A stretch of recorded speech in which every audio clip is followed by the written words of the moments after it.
കഴിഞ്ഞ ദിവസം വെള്ളാപ്പള്ളി ഒരു പ്രസ്താവന നടത്തില്ലായിരുന്നോ? എന്റെ കൈ ശുദ്ധമാണ്. എനിക്ക് ഇതുവരെ ഒരു കേസ് പോലും ഇല്ല. കേസ് ഉണ്ടായിരുന്നു, പക്ഷെ ഒന്നും തെളിഞ്ഞിട്ടില്ല എന്ന്. പക്ഷെ ഇന്ന് വെള്ളാപ്പള്ളിക്ക് ഒരു തിരിച്ചടിയായിരിക്കുകയാണ്. കാരണം അദ്ദേഹത്തിന്റെ മൈക്രോ ഫിനാൻസ് കേസ് വീണ്ടും കുറ്റപത്രം ഹൈക്കോടതി സമർപ്പിക്കാനായിട്ട് പറഞ്ഞിരിക്കുകയാണ്. അപ്പം ഇനി അറിയാം കൈ ശുദ്ധമാണോ അതോ അല്ലയോ എന്നല്ലേ? അതെ, ഇപ്പോ 10 വർഷം എന്തുകൊണ്ടോ കൂടെ ഉണ്ടായിരുന്ന സുഹൃത്ത് രക്ഷിച്ചതുകൊണ്ട് മാത്രം തനിക്കെതിരെയുള്ള കേസുകൾ അല്ലെങ്കിൽ വെറും കേസുകൾ അല്ലെങ്കിൽ പരാതികൾ വെറും ആരോപണങ്ങൾ മാത്രമായിപ്പോയി.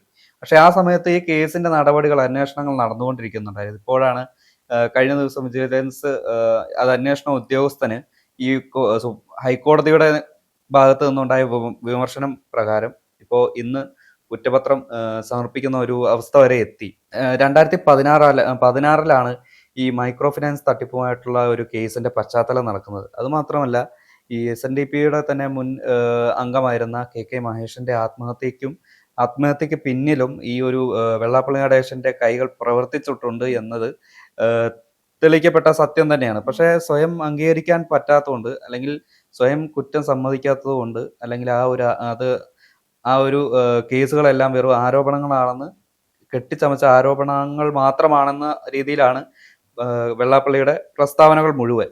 ഇപ്പം SNDPയിൽ നിന്നും അദ്ദേഹത്തെ രാജിവെച്ച് പോകണം എന്നുള്ള ഒരു ഇത് വരുന്നുണ്ട്. അതായത് അതിനുള്ളിൽ തന്നെ നമുക്കറിയാം, നേരത്തെ തന്നെ അത് SNDP ശാഖകൾക്കുള്ളിൽ അല്ലെങ്കിൽ SNDPക്കകത്തിനുള്ളിൽ തന്നെ അദ്ദേഹത്തോട് കുറെ വിയോജിപ്പുകൾ ഉണ്ടായിരുന്നു.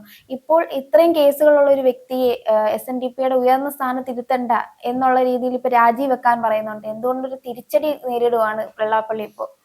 അതായത് ഈ SNDP ജനറൽ സെക്രട്ടറി സ്ഥാനത്ത് നിന്ന് പിന്മാറ്റം അല്ലെങ്കിൽ പുറത്താക്കണമെന്ന ആവശ്യമായിട്ടുള്ള ഒരു ഹൈക്കോടതി വിധിയും കഴിഞ്ഞ ഒരു 1-2 മാസങ്ങൾക്ക് മുമ്പ് ഉണ്ടായിരുന്നു. അതിന് പിന്നാലെയാണ് SNDP സംരക്ഷണ സമിതി തന്നെ പരസ്യമായി വെള്ളാപ്പള്ളിക്കെതിരെ രംഗത്തെത്തിയിരിക്കുന്നത്.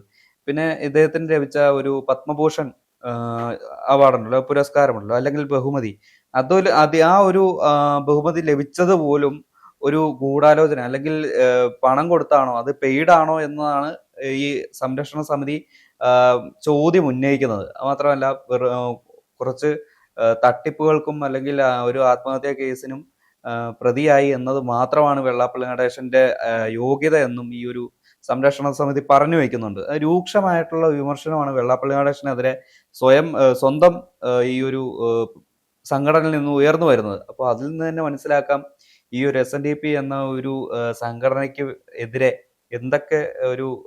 എന്തെല്ലാം കൊള്ളരുതായ്മകൾ വെള്ളാപ്പള്ളി നടേശന്റെ ഭാഗത്ത് നിന്ന് ഉണ്ടായിട്ടുണ്ട് എന്നുള്ളത്.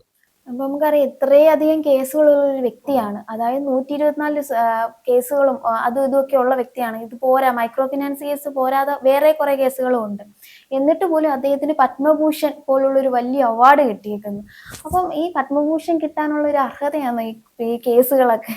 അല്ല, അത് നമ്മുടെ ഈ സംസ്ഥാനത്തുനിന്ന് നോമിനേറ്റ് ചെയ്യുന്ന 1-2 പേർക്കാണ് കേന്ദ്രം ഈ ഒരു ബഹുമതി, അതായത് വിശിഷ്ട ബഹുമതി നൽകുന്നത്. കഴിഞ്ഞ പത്മ പുരസ്കാരം പ്രഖ്യാപിക്കുന്ന സമയത്ത് കേരളം ഭരിച്ചിരുന്ന ആരായിരുന്നെന്ന് അറിയാം, പറയാതെ തന്നെ അറിയാലോ.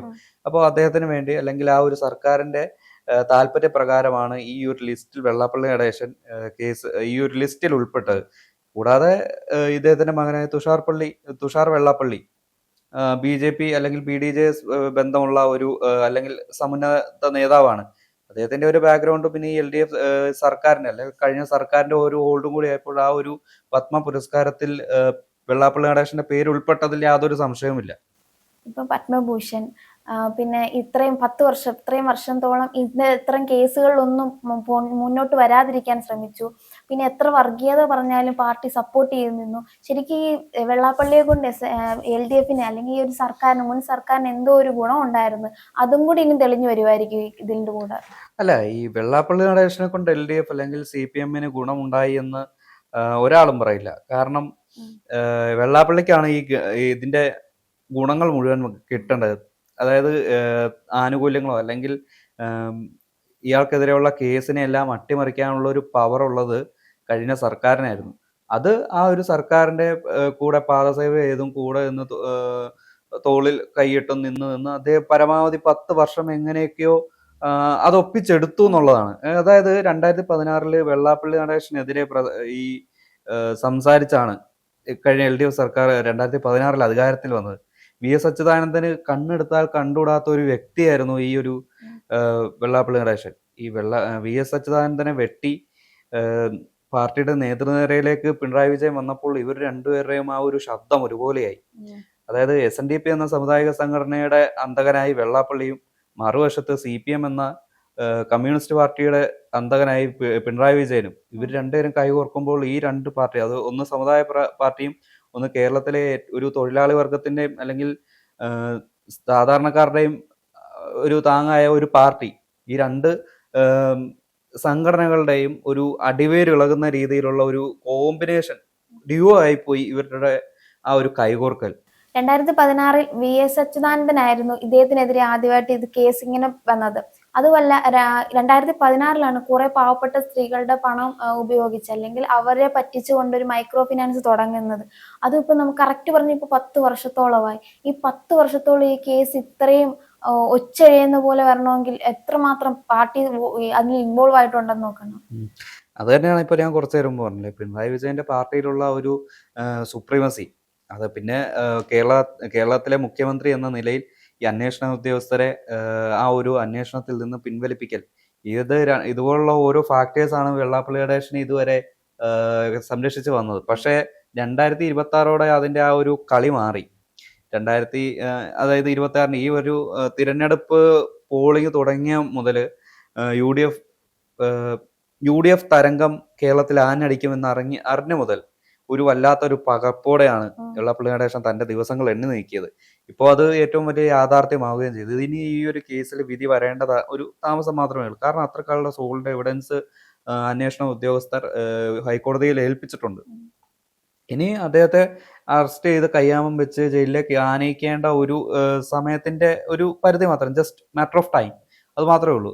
അപ്പോൾ അതിന് പിന്നിലും ഈ ഒരു CPM എന്നല്ല, പിണറായി വിജയൻ എന്നുള്ള ഒരു വ്യക്തിക്ക് എന്ത് ലഭിച്ചു, അല്ലെങ്കിൽ എന്ത് നേട്ടമാണ് ഈ ഒരു വെള്ളാപ്പള്ളിയെ സപ്പോർട്ട് ചെയ്തതിൽ അല്ലെങ്കിൽ പിന്താങ്ങിയതിൽ, ഇത്ര കാലം പിന്താങ്ങിയതിൽ ലഭിച്ചു എന്നതിലും ഒരു വ്യക്തത ഈ ഒരു അന്വേഷണം പൂർത്തിയായതിനു ശേഷം നമുക്ക് വഴി അറിയാനാവും.